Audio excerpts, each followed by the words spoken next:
Can I say a word here for a moment? Because maybe you need to see the social scene they're up against. Here they are in Samaria, the capital city of the northern kingdom. And what we don't see in the text is that they're surrounded by the Arameans. That this is a tactic, a military tactic, Reverend Vernon, called siege warfare.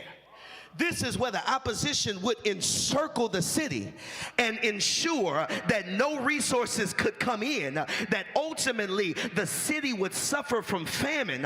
And before they ever drew a sword in order to draw blood, they would kill their spirits and they would kill their opportunity to receive resources. They didn't even have to lift a blade in order to start the defeat of a city. When you practice siege warfare, this is where you're surrounded by the enemy and the enemy tries to suffocate you from outside of the city. The first line of attack was to starve the people of the resources they needed in order for them to just give up.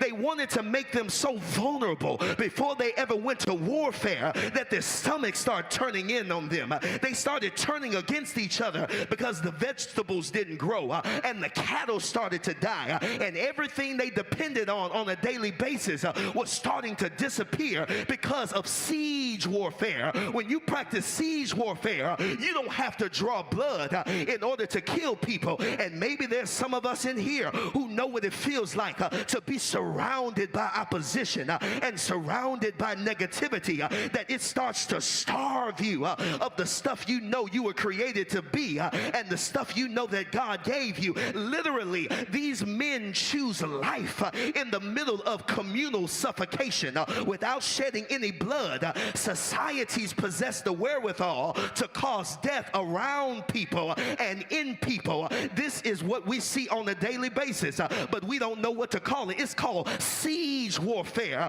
when they underfund our schools, siege warfare when they over-police our communities, siege warfare when they hyper-incarcerate us, siege warfare when they deny us health care, siege warfare when they deport our parents, siege warfare when they cut off our benefits. That is what the big ugly bill that passed a few days ago is. It's siege warfare that's designed to suffocate the poor and the middle class in the name of tax breaks for the super rich. The bill suffocates people of $1 trillion that's cut from Medicaid. They cut $3 billion from SNAP and food assistance.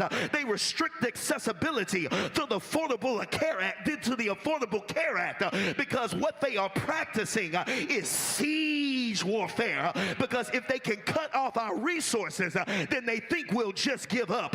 Oh, but I'm looking at some people who've been kissed by the grace of God, and there's too much fight in you for you to give up. Now, I say we're surrounded by some negativity that wants to damn our schools and condemn our children and destroy our families. But I'm grateful that there's too much God in me for me to give up in the middle of siege warfare. Do I have any fighters in here today? No. Y'all are looking at me like you don't know what it means to still be alive despite the suffocation that's happening around you, because you serve an ever-living, ever-loving, ever-present, ever-creative God that will be with you in the middle of siege warfare. Because if they can kill your spirit, then they never have to spill our blood. If they tell us to go through the back door and we program it in ourselves, we'll just use the back door as the default. But I'm grateful that my mind is off limits and my spirit is uncontaminated, because if I'm gonna die, I'm not gonna die here, and if I die, I'm gonna die trying. Can I get 5 more people that came to church today that can say they can throw at me everything they want to, but I know a God who's given me the strength to fight, given me the strength to breathe, given me the strength to keep waking up. Do I have any folk in the church today that can say that's what we're going to keep doing every day until the laws change? We're going to keep on waking up. We're going to take care of our kids. We're going to love our family. We're going to worship in church. We're going to keep on dreaming because you can't have my spirit. Hallelujah. Hallelujah. Hallelujah. We have to be careful that even as they take our resources, they can't take our hope. For our hope is built on nothing less than Jesus' blood and righteousness. Do I have any hope abundant people in the sanctuary today that can say, you can take SNAP, but you can't take my hope. You can take Medicaid, but you can't take my hope. You can take Obamacare, but you can't take my hope. You can take our history out of your schools, but you cannot take my hope, because every day I wake up, I'm reminded that God walks with me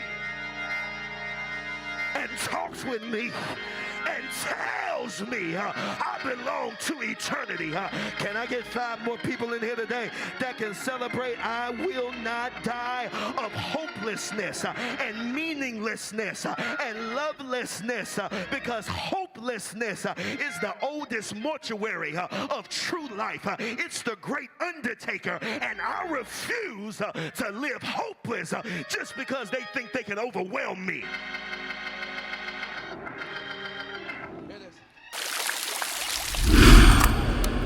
Look here, everybody.